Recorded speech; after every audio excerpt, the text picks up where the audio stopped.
So let's set the stage. Let's go back to 2011. Ready? Okay. So the landscape for girls and women's rights in 2011 was extremely interesting. There was a lot of positive change that was beginning to happen. Growing momentum that investing in girls and women is a key to ending global poverty, and a lot of people started talking about it. There were great communications initiatives like the Girl Effect, maybe you've heard of that. It was a really great video about how framing the huge untapped power of girls. There was Nick Kristof and Cheryl Wu-Dunn's book, Half the Sky, and then the series. There was 10 by 10's Girl Rising, Girls Not Brides, all of these great actors coming together and really building momentum and creating demand for change. However, the financial context during this time was extremely challenging.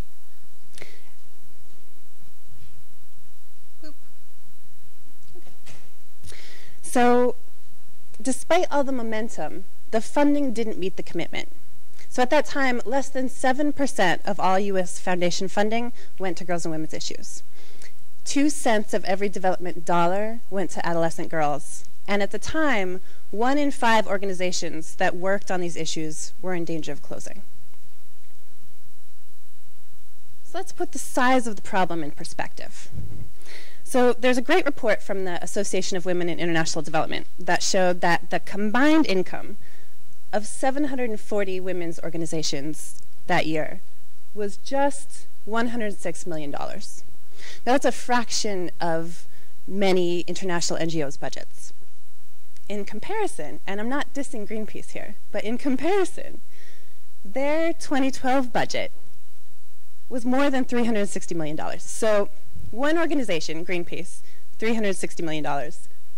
740 organizations combined income of $106 million. That's a problem. So you could see that we saw this problem, and we knew that we needed to increase funding for girls and women's equality.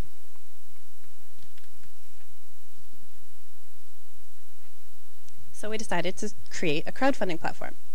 Now, how many of you have donated to a project on Kickstarter, Donors Choose, Kiva? There's lots of crowdfunding. Yeah, awesome. Good job.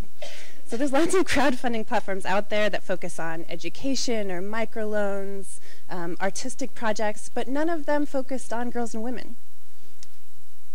So in October of 2012, we launched Catapult, which is the first crowdfunding platform to focus on girls and women's equality.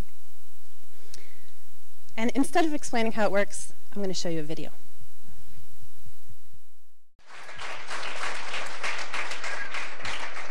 See, that was better than me explaining it to you, right? So as you can see, Catapult is an answer to the question, how can I help? It brings people and connects them with the incredible expertise of our partner organizations who are doing the work on the ground, like HOLLARev. And with crowdfunding, you get to choose exactly what you want to support. So we have projects that address street harassment, but also the many other issues that are critical for gender equality, like violence against women, child marriage, family planning, etc.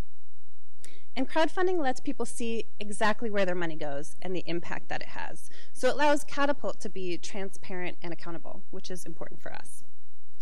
The other thing that I think is really innovative about Catapult is our reporting structure, because each partner organization, when their project is funded, they have to send a report to donors 90 days and 1 year after the project is fully funded to show exactly how they spent the money and then the progress that it made, which is pretty cool.